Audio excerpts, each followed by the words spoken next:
My name is Emily. I'm 28 years old, living in Seattle, Washington, and I work as a successful marketing consultant for tech startups. Today, I want to share with you a very personal story from my life. One that's raw, real, and honestly, still gives me chills when I think about it. This isn't some made-up tale. It's my actual experience. The kind that might resonate if you've ever felt stabbed in the back by someone you loved.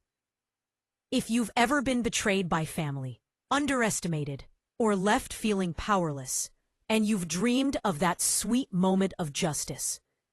Hit that like button right now. Subscribe if you haven't already, and turn on notifications. Get comfy, because we're diving into one of the most satisfying payback stories you'll hear. Let's begin. Okay, let's go back to where it all started. I was just 22 at the time, fresh out of college with a shiny new degree in business administration. Feeling like the world was finally opening up its doors to me. I'd moved into this cozy little one-bedroom apartment in Portland, Oregon, right in the heart of the trendy Alberta Arts District. The place had these quirky exposed brick walls and a tiny balcony where I'd sip my morning coffee, watching the world buzz by below. Life felt promising, full of potential. I'd been dating Mark for 3 solid years. He was my high school sweetheart, the kind of guy who could make even the rainiest Portland day feel sunny. He had this infectious laugh that would echo through our shared spaces, and he was always there to cheer me on. Whether it was late-night study sessions or my wild ideas about starting my own business someday. We were engaged, planning a simple but heartfelt wedding. Nothing extravagant, just close family and friends in a local park with string lights and homemade cupcakes. I could already picture it. Me in a flowing white dress, him in a sharp suit, exchanging vows under the canopy of ancient oaks. And then there was my sister, Sarah. She was 2 years older than me, 24 at the time, and she'd always been the star of our family show. Sarah was stunning in that effortless way. Long, wavy blonde hair that caught the light just right. A perfect smile that could charm anyone. And this confident stride that made heads turn wherever she went. Growing up in our modest suburban home just outside Portland, she was the golden child. Our parents doted on her. Straight A's without trying. Captain of the cheerleading squad. Homecoming queen, the works. I, on the other hand, was the quieter sibling. The one buried in books or tinkering with computer programs in my room. I preferred a good novel or a coding tutorial over weekend parties. Don't get me wrong, I loved Sarah fiercely in that unbreakable sisterly bond way. We'd share secrets late at night, giggling under the covers, and she'd defend me from school bullies with her sharp wit. But there was always this undercurrent, this subtle competition she seemed to thrive on. Little things, like how she'd borrow my favorite outfits without asking, and return them wrinkled or stained. Or how she'd flirt shamelessly with my friends during hangouts, just to bask in the attention. I'd brush it off as typical sibling stuff, telling myself it was harmless. That's just Sarah being Sarah, I'd think, forcing a smile. But hindsight is 20/20, and looking back, those were red flags waving in the wind. The betrayal didn't come out of nowhere. It built up like storm clouds gathering on the horizon. It started innocently enough, or so I thought. One sunny Saturday, Mark and I were out ring shopping at this quaint jewelry store downtown. Sarah insisted on tagging along for fun, claiming she wanted to help pick something perfect. I remember her laughter filling the store, light and melodic, as she tried on rings herself, twirling her fingers under the lights. She'd touch Mark's arm a bit too lingeringly, saying things like, "Oh, Mark, you're so hilarious. Emily's seriously lucky to have snagged you." Her words hung in the air, and I felt this tiny twinge in my gut, like a knot tightening ever so slightly. But I pushed it down, chalking it up to paranoia. She's just playful, I told myself, focusing on the sparkle of the diamond we eventually chose. As the weeks rolled on, though, the signs became harder to ignore. Mark's phone started buzzing more frequently, especially late at night. I'd glance over and see Sarah's name flashing on the screen. "What's that about?" I'd ask casually, trying to keep my voice light. He'd wave it off with a grin. "Oh, just wedding stuff. She's helping with the playlist or something." But the texts kept coming, at odd hours when I was buried in work. My heart would race every time, those butterflies in my stomach turning into something more acidic, more uneasy. I'd lie awake, staring at the ceiling fan spinning lazily above our bed, my mind racing with what-ifs. Was I being crazy? Overreacting? The doubt gnawed at me, but I didn't want to seem jealous or insecure. After all, Sarah was family. Then came the night that shattered everything, a night etched into my memory, like a scar that never fully fades. I'd had a grueling day at my entry-level marketing job. Endless meetings, tight deadlines, my feet throbbing from standing in uncomfortable heels. I decided to head home early, craving nothing more than a hot shower and some takeout Chinese, our go-to comfort food. The apartment building's elevator dinged softly as I rode up, the familiar scent of neighbors' cooking wafting through the halls. I turned the key in the lock, pushing the door open with my shoulder, my arms laden with grocery bags. The living room was dimly lit by the glow of the TV, and the air smelled like soy sauce and fried rice. But as my eyes adjusted, my world tilted on its axis. There they were, Mark and Sarah on the couch, limbs entangled, her hands buried in his tousled hair, their lips locked in a passionate kiss that made my stomach drop like a stone.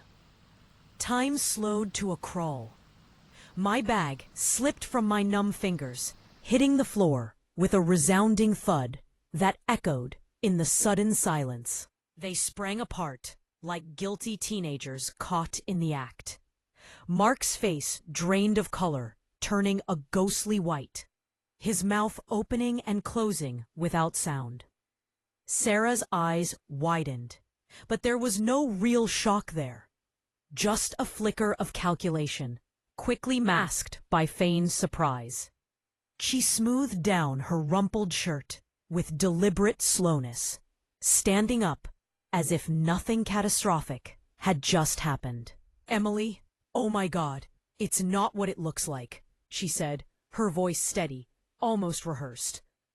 But it was exactly what it looked like. The betrayal hit me like a physical blow, knocking the air from my lungs.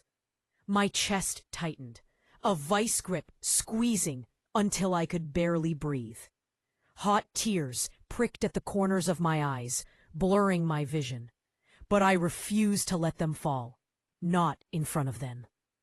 My hands trembled as I clenched them into fists, nails biting into my palms. "How long?" I managed to whisper, my voice cracking like fragile glass under pressure. Mark stammered, avoiding my gaze. "A month, maybe 2. I'm so sorry, Em. Sarah she gets me in ways I didn't realize." Gets him? The phrase reverberated in my skull, a cruel, mocking echo. And Sarah? She crossed her arms over her chest, tilting her head with that familiar smug expression I'd seen 1,000 times. When she aced a test I struggled with. Or when she stole the spotlight at family events. "You were always so naive, Emily," she said, her tone laced with condescension. Mark deserves someone who can keep up with his energy, his ambitions, not someone who's always playing it safe. Her words were daggers, each one twisting deeper into my heart. I felt a surge of rage bubbling up, hot and unrelenting, but it was drowned out by the overwhelming wave of hurt. "Get out," I hissed, my voice gaining strength as I pointed to the door. "Both of you, now." Mark scrambled to gather his things, mumbling apologies that fell on deaf ears. Sarah lingered for a moment, her eyes meeting mine with a challenge, as if daring me to break. Then she shrugged, grabbed her purse, and sauntered out, leaving the door ajar behind her. That night, alone in the apartment that suddenly felt too big, too empty, I collapsed onto the bed. The sheets still carried his scent, cologne mixed with betrayal, a cruel reminder that made my stomach churn. I curled into a fetal position, clutching a pillow to my chest, and let the sobs come.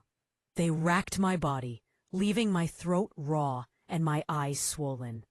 Food lost all appeal. Everything tasted like cardboard soaked in ash. Sleep evaded me, my mind a whirlwind of flashbacks. Their laughter, her hand on his arm, the lies I'd told myself. I replayed every moment, questioning my own worth. Why me? What flaw in me made this happen? The powerlessness was suffocating, like being trapped underwater, lungs burning for air that wouldn't come. But Sarah wasn't done twisting the knife.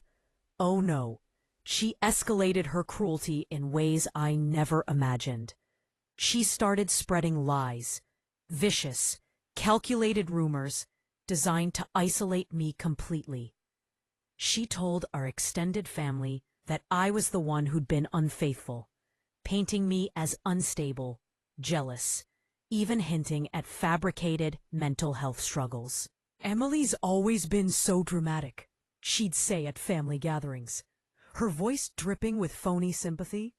"She's been spiraling for months, poor thing." Our parents, who had always favored her subtle charisma, bought into it hook, line, and sinker. Why wouldn't they? Sarah was their pride and joy, the one who never caused waves. Phone calls from relatives dried up. Invitations to holidays came with awkward caveats. Friends I'd known since childhood distanced themselves, their texts growing sparse until they stopped altogether. I remember walking into the office break room one Monday morning, the fluorescent lights buzzing overhead, only to catch whispers from colleagues. "Did you hear about Emily? Apparently she drove her fiancé away with her paranoia. Her own sister had to step in." My face flushed hot with humiliation, my ears ringing as I retreated to my cubicle, fighting back nausea.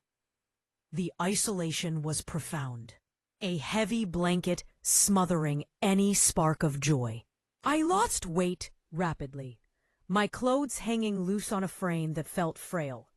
Staring at my reflection in the bathroom mirror, I barely recognized the hollow-eyed woman gazing back. Dark circles like bruises, skin pale and drawn. Depression crept in like fog rolling off the Willamette River, thick and unrelenting, making even simple tasks feel monumental. I'd sit on the balcony, rain pattering on the railing, wondering if I'd ever feel whole again.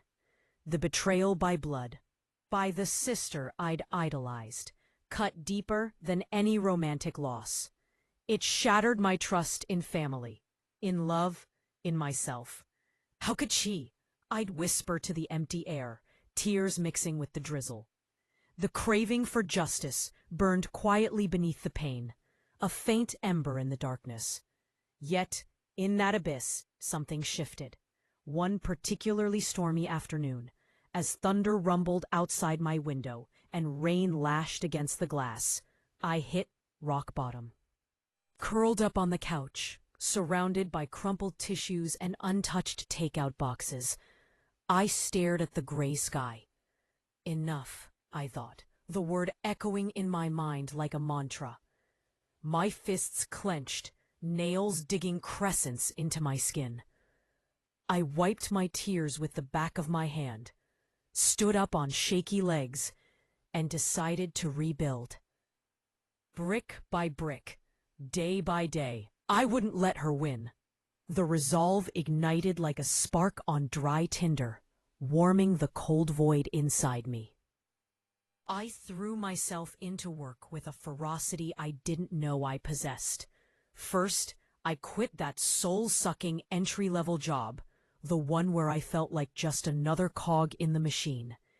Instead, I dove headfirst into freelancing as a digital marketer, scouring online platforms for gigs.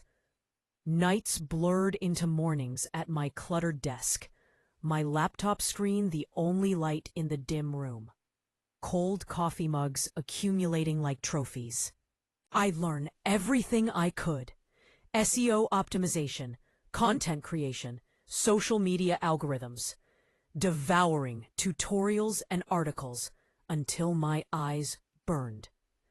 Every rejection email stung, but I'd mutter under my breath, "She thinks I'm weak?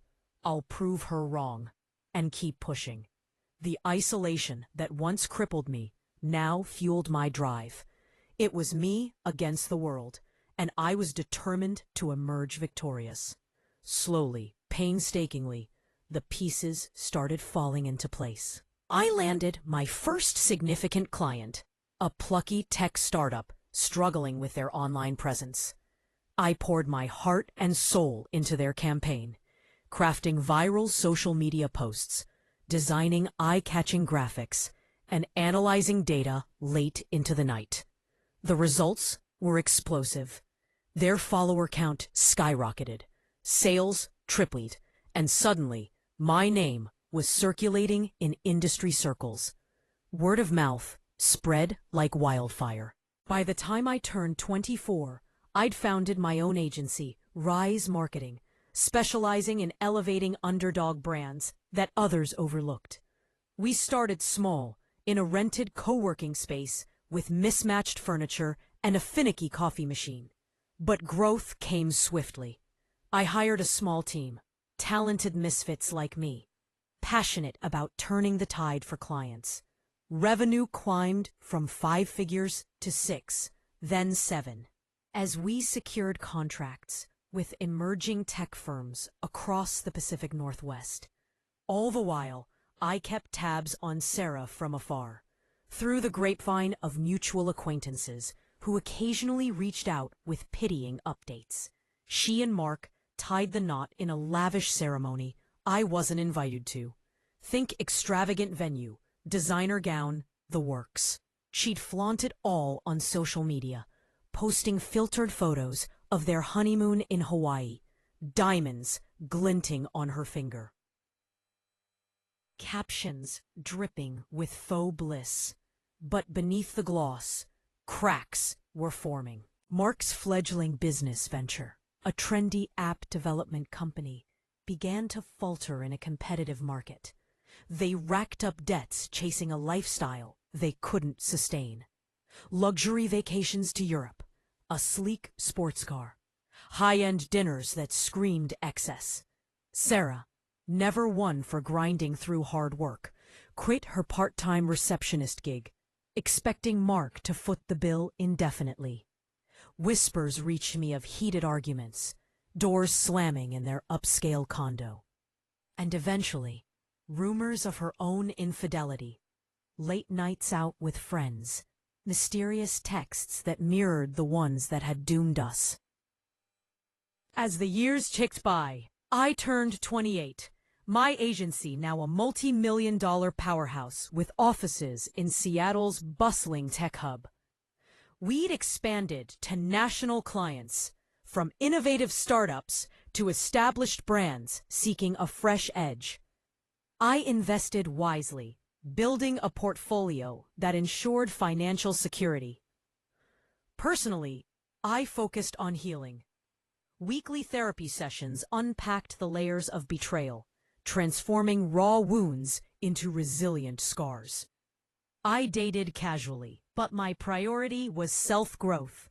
Yoga classes at dawn, weekend hikes in the Cascade Mountains, volunteering at local women's shelters. I bought a stunning home overlooking the Puget Sound, with floor-to-ceiling windows that framed breathtaking sunsets. I adopted a fluffy rescue dog named Luna, whose wagging tail greeted me every evening, a constant reminder of unconditional love.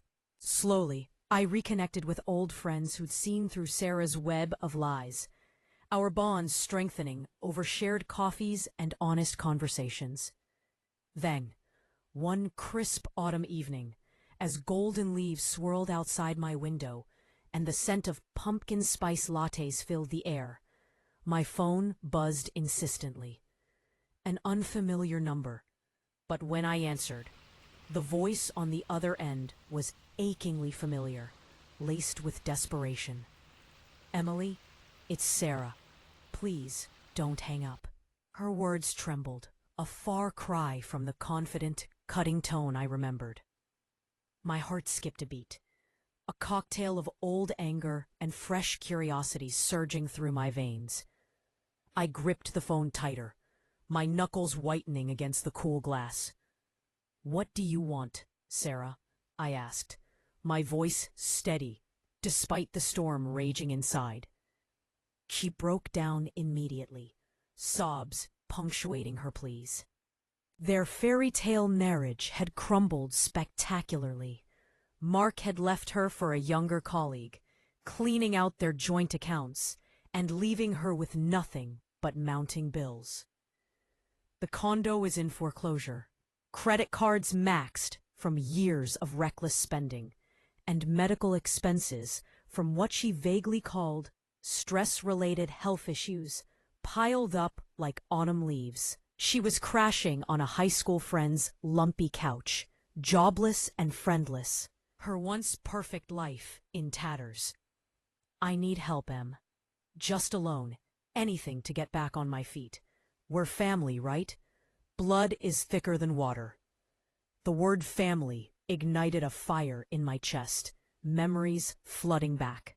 Her smug face in my living room, the lies that turned our parents against me, the isolation that nearly broke my spirit. I let the silence stretch, deliberate and heavy, as I paced my living room, the hardwood floors creaking under my feet. In my mind, I replayed every tear-stained night, every moment of doubt she'd inflicted. My pulse thrummed in my ears, but it wasn't fear. It was empowerment. "No," I said finally, a word calm and irrevocable, like closing a long overdue chapter. "You've burned every bridge we ever had, Sarah. You made your choices. Now live with them. Good luck." I ended the call, my hands steady as I set the phone down. She blew up my inbox with frantic texts. "Please, I'm so sorry. I was young. Stupid. Jealous. Forgive me?" But I blocked her number without a second thought, feeling a profound weight lift from my shoulders, like shedding a heavy coat in springtime. The air felt lighter, my breaths deeper. For the first time in years, I felt truly free. That single no was the essence of my revenge. Simple, poignant, and profoundly earned. It wasn't flashy or dramatic, but it carried the weight of years of pent-up justice. Yet, fate had more in store, amplifying the payoff in ways I couldn't have scripted. A few weeks later, our family organized a rare gathering, a cousin's wedding, in a picturesque vineyard outside Portland.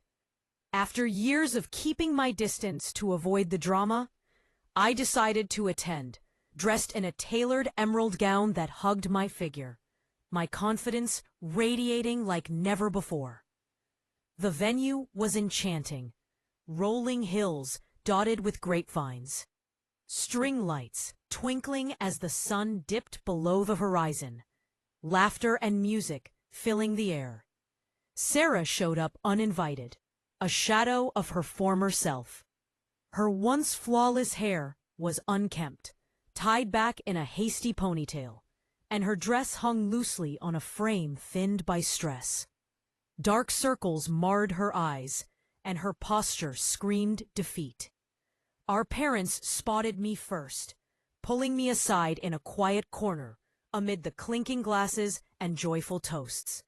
"Emily, darling," Mom said, wringing her hands nervously, her voice laced with guilt. "Sarah's in a bad way. She's your sister.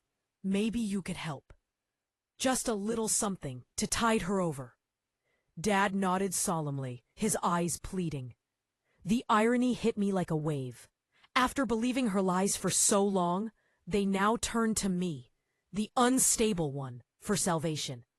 I glanced across the room at Sarah, who hovered awkwardly by the buffet, picking at a plate of hors d'oeuvres without appetite.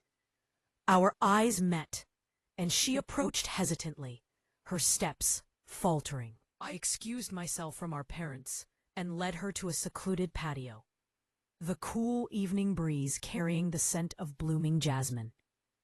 "Remember when you stole Mark from me?" I said softly, my voice steady as steel, each word a deliberate incision. "The lies you spread, how you turned everyone against me, made me question my sanity?" She nodded jerkily, tears welling up and spilling over, streaking her makeup. "I was jealous, Emily," she admitted, her voice breaking. "You had this quiet strength, this potential I envied. I wanted what you had, Mark, the stability. I was so wrong." Jealous of me? The confession hung in the air, fueling a blaze of validation I'd craved for years. "Well, look at us now," I replied, gesturing to my elegant attire, the diamond earrings that caught the light, a far cry from her disheveled state. In my pocket, the keys to my luxury SUV jingled softly, a symbol of my hard-won success. "I've built an empire from the ashes you left behind. Clients seek me out. My team respects me. I found peace. And you? You're exactly where your choices led you. Alone, broke, begging." Her face contorted in a whirlwind of emotions, shock widening her eyes, anger flushing her cheeks, humiliation crumpling her features like paper. She lunged forward suddenly, grabbing my arm with desperate fingers. "You bitch," she spat, her voice rising in hysteria.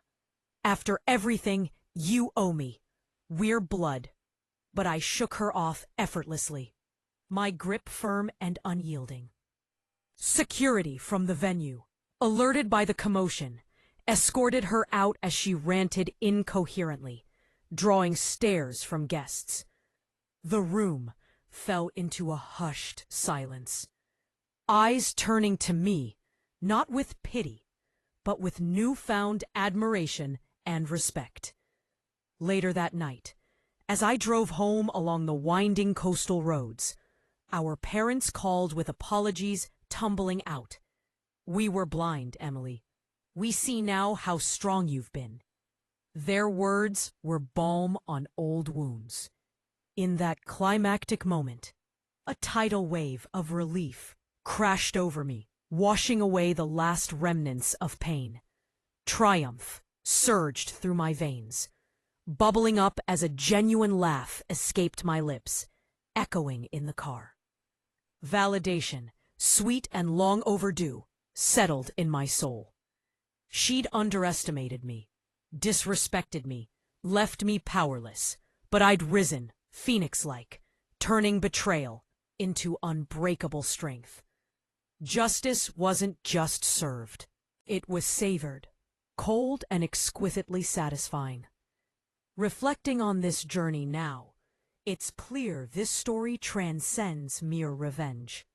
It's a testament to karma's patient hand, to the resilience we all harbor within, and to life's inherent sense of fairness, even if it takes time to reveal itself.